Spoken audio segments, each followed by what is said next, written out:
പണയം. ഗതികേടിന്റെ വാതിലിലൂടെ നിവൃത്തിയില്ലാതെ കടന്നുവരുന്ന ഒന്നാണ് പണയം. ഗംഗാധരൻ 48 വയസ്സ് പ്രായമുള്ള ഒരു എക്സ്പാട്രിയേറ്റ്. അദ്ദേഹം ഇന്ന് നാട്ടിലെ ജീവിതം മതിയാക്കി വീണ്ടും ഗൾഫിലേക്ക് മടങ്ങുകയാണ്. ഭാര്യയുടെ ആഭരണങ്ങളും വീടിന്റെ ആധാരവും എല്ലാം പണയം. ഗതികേടിന്റെ വാതിലിലൂടെ നിവൃത്തിയില്ലാതെ കടന്നുവന്നു പണയം. ഞാൻ ഗംഗാധരൻ നായർ. ആദ്യമായി ഗൾഫിലേക്ക് ജോലി തേടി പോകുമ്പോൾ ഒന്നും പണയം വയ്ക്കേണ്ട ആവശ്യം എനിക്കില്ലായിരുന്നു. പക്ഷേ 28 വർഷത്തെ പ്രവാസത്തിന് ശേഷം നാട്ടിലെത്തി വീണ്ടും തിരിച്ചു പോകുമ്പോൾ എല്ലാം പണയം. ഇന്ന് ഞാൻ ഉള്ളതെല്ലാം പണയം വെച്ച് തിരിച്ച് ഗൾഫിലേക്ക് മടങ്ങുമ്പോൾ ഒരു തീരുമാനം എല്ലാ ഗൾഫുകാർക്കും ഒരു മുന്നറിയിപ്പായി നിൽപ്പുണ്ട്. ജീവിതത്തിൽ ഒരിക്കലും കഷ്ടപ്പെട്ടുണ്ടാക്കിയ കാശ് കൊണ്ട് മലയാളം പടം പിടിക്കാൻ ശ്രമിക്കരുത്. Start camera rolling action.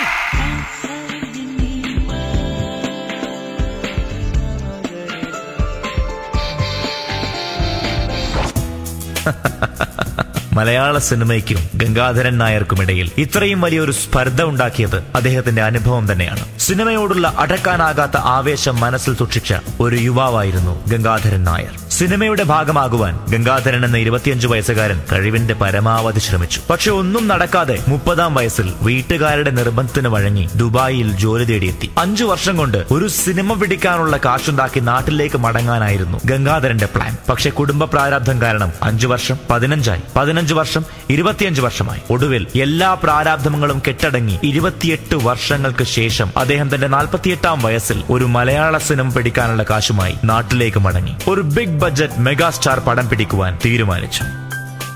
Start camera rolling action.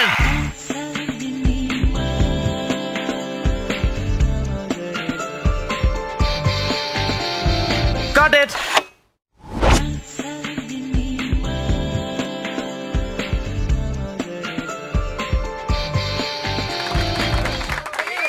Hello Pinky, tension വേണ്ട കേട്ടോ. ആദ്യ സിനിമ നമുക്ക് അഭിനയം പഠിക്കാനുള്ള സിനിമയാ. പിങ്കിക്ക് വേണ്ടി എത്ര ഫിലിം റോൾ വേണമെങ്കിലും ഞാൻ വേസ്റ്റ് ആക്കും. Okay, start action camera music.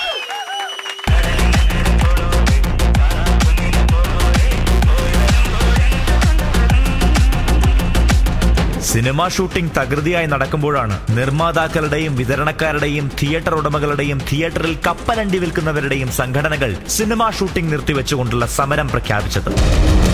അങ്ങനെ ഗംഗാധരൻ നായരുടെ സിനിമ പകുതി വഴിക്കായി. ഒരു അസോസിയേഷനിലും മെമ്പർ അല്ലാത്ത പാവം നവാഗത പ്രവാസി പ്രൊഡ്യൂസർക്ക് വേണ്ടി സംസാരിക്കുവാൻ ആരുമുണ്ടായില്ല. അങ്ങനെ സമരം മാസങ്ങളോളം നീണ്ടുനിന്നു. എല്ലാവരുടെയും ആവശ്യങ്ങളും അംഗീകരിച്ച് സമരം അവസാനിച്ചു. ഗംഗാധരൻ നായർ 70% ഷൂട്ടിംഗ് പൂർത്തിയാക്കിയ തന്റെ സിനിമ പുനരാരംഭിക്കുവാനുള്ള സന്തോഷത്തിൽ സംവിധായകനെ പോയി കണ്ടു. അപ്പോ ഇനി നമ്മുടെ സിനിമ പെട്ടെന്ന് തീർക്കാല്ലേ? അടുത്ത സമരത്തിന് മുന്നേ റിലീസ് ചെയ്യാലോ? ആ സിനിമ യു മീൻ സമരത്തിന് മുമ്പുള്ള സിനിമ? ആക്ച്വലി സമരത്തിന് മുന്നേയുള്ള സിനിമകളെ കുറിച്ച് ഇനി ചിന്തിക്കരുത് എന്നാണ് ഡയറക്ടേഴ്സ് അസോസിയേഷന്റെ തീരുമാനം. അപ്പൊ അത് പറഞ്ഞേക്കൂ, പുതിയൊരു സിനിമ ചെയ്യാം. എന്റെ കയ്യിൽ പുതിയൊരു കൺസെപ്റ്റ് ഉണ്ട്. ശങ്കരാഭരണത്തിന്റെ ഒരു റീമേക്ക്. എന്താ? തിരിച്ചൊന്നും പറയാനുള്ള ശക്തിയില്ലാതെ ഗംഗാധരൻ എന്ന പാവം പ്രവാസി നിർമ്മാതാവ് മടങ്ങി. മരുഭൂമിയിൽ സമ്പാദിച്ചതെല്ലാം മലയാള സിനിമയിലെ താപ്പാനകളെ തീറ്റിപ്പോറ്റാൻ വേണ്ടി കളഞ്ഞു. ഗംഗാധരന്റെ 25-ാം വയസ്സിൽ തുടങ്ങിയ സിനിമാ മോഹം അതോടെ അവസാനിച്ചു. ഗംഗാധരനെ നോക്കി ഒരാൾ പൊട്ടിച്ചിരിക്കുന്നുണ്ടായിരുന്നു. മറ്റാരുമല്ല, സിനിമ ഒരു കുടിൽ വ്യവസായമാക്കി മാറ്റിയ മായാവി സന്തോഷ് പണ്ഡിറ്റ്. ഗംഗാധരനെയും മലയാള സിനിമയിലെ സമുന്നത സമരക്കാരെയും നോക്കി സന്തോഷ് പാടി. Music is the name of love, love. Puppy, your name is love, love. You are my Jackson, Michael Jackson.